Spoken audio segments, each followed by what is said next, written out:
الحمد لله وحده والصلاة والسلام على من لا نبي بعده. أهلا بكم متابعين الكرام، متابعين قناتي قناة لمسة شيف فنان. النهاردة لمستنا إن شاء الله في ترين السلمون اللي حضراتكم شايفينه ده. تمام. ترين سلمون مارينيتد، سلمون جرافلكس. طبعا أنا شرحت لكم الطريقة وعملت الطريقة قبل كده قدامكم، اللي هو الجرافلكس. اللي شايفينه قدامكم ده طبعا جزء نص من السلمون، منزوع منه الشوك اللي هو بيبقى خط في النص كده شوك. بنجيبه وبنعمله مارينيتد زي ما قلت لحضراتكم. طبعا بنجيب كمية السكر الخليط اللي هنحط عليه، اللي هو السكر والملح. طبعا تلتين سكر وتلت ملح. انا عملته في فيديو سابق قبل ده. تمام. ومعانا ورق السوشي، هنستخدم ورق سوشي. ومعانا المطحنة هنحط فيها ورق السوشي ده، وهنطحنه ونضربه لحد ما يبقى آه زي خشن شوية كده زي ما حضراتكم شايفين بالشكل ده. طبعا هنجيب بقى السلمون بتاعنا، وهنقطعه بالطول كده بس يعني تكون الجلدة فيه لسه زي ما هو، او لو عرفتوا تشيلوا الجلدة او عادي يعني. تمام. زي ما هتشوفوا كده بنقطعه بالطول مستقيم، حتت مستقيمة كده بالطول. ماشي.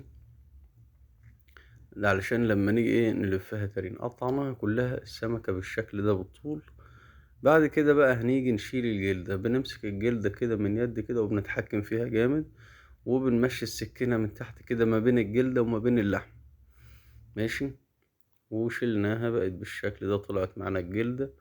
تمام. نركنها، وممكن نستخدم الجلدة في لف ترين، ممكن نلف فيها ترين سلمون يعني. تمام. بس دي طريقة تانية ان شاء الله نبقى نعملها لكم في وقت تاني يعني. جبنا طبعا زي ما حضراتكم شايفين عندنا بقى هتكون الحتة اللي في القلب هتكون عريضة بالشكل ده، ممكن نقسمها نصين بالطول برضو. ماشي. الحتة العريضة نقسمها بالطول. هنجيب طبق فاضي، طبق فاضي كده، ونحط فيه السوشي اللي احنا فرمناه في المطحنة، ونحط بقى حتة حتة كده نلفها ونقلبها في السوشي. طبعا احنا اللي بنعمله ده هوريه لكم دلوقتي وهتعرفوه، بحيث ان احنا يدينا الرسمة جوه جوه الترين. ان شاء الله هنعمل فيديوهات كتير نرسم جواها جوه التراين ونعلمكم ازاي، خصوصا بالنسبة للشفات، علشان ان شاء الله يعني باذن الله داخلين على راس السنة، فمحتاجين ان احنا نرسم ونعمل شغل جوه جوه التراين يعني. ماشي. فبعمل كل واحدة وبقلبها وبلفها بالشكل ده، وبحط تاني شوية بحط السوشي، وبعد كده اقلب فيها السلمون ده. ماشي بالشكل ده وزي ما حضراتكم شايفين. هنعمل واحدة واحدة، ولا بنعملها بنركنها. ان شاء الله هنعمل حاجات كتيرة حلوة ان شاء الله رسم جوه التراين. ماشي.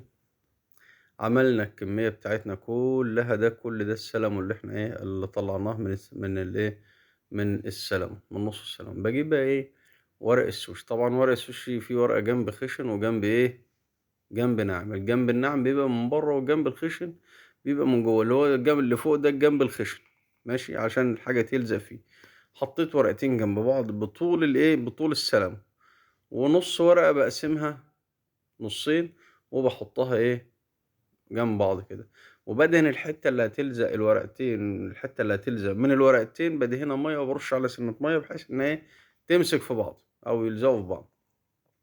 هنيجي بقى هنا الحتة الاهم اللي هو الرسم، او ازاي نعمل الفورمة بتاعتنا جوه جوه الترين. حطيت حتتين من تحت، الحتة التالتة دي اللي هتبقى في النص. ماشي.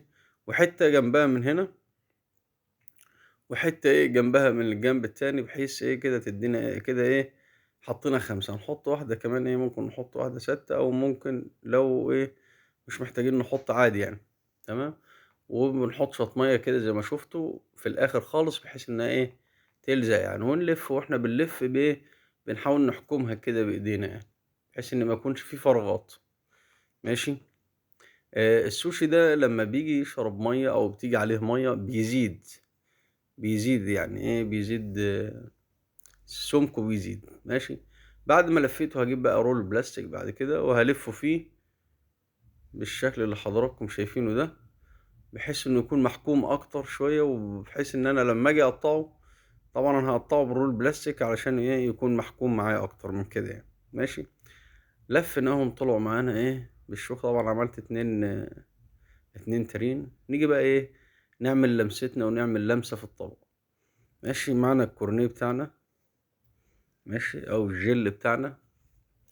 طبعا ان شاء الله انا بعمل لكم فيديو عن ازاي نعمل الجل والحاجات دي اللي نستخدمها في الاطباق. تمام. ومعانا هنا صوص انا عامله. تمام. وان شاء الله برضه هنبقى نعمل فيديو عن الصوصات وعن الكورنيهات والحاجات الخاصة بالجارد مونجي والحاجات اللي ايه خاصة بالاطباق سخن وبارد ان شاء الله وباذن الله. ماشي. بنعمل رسمة كده،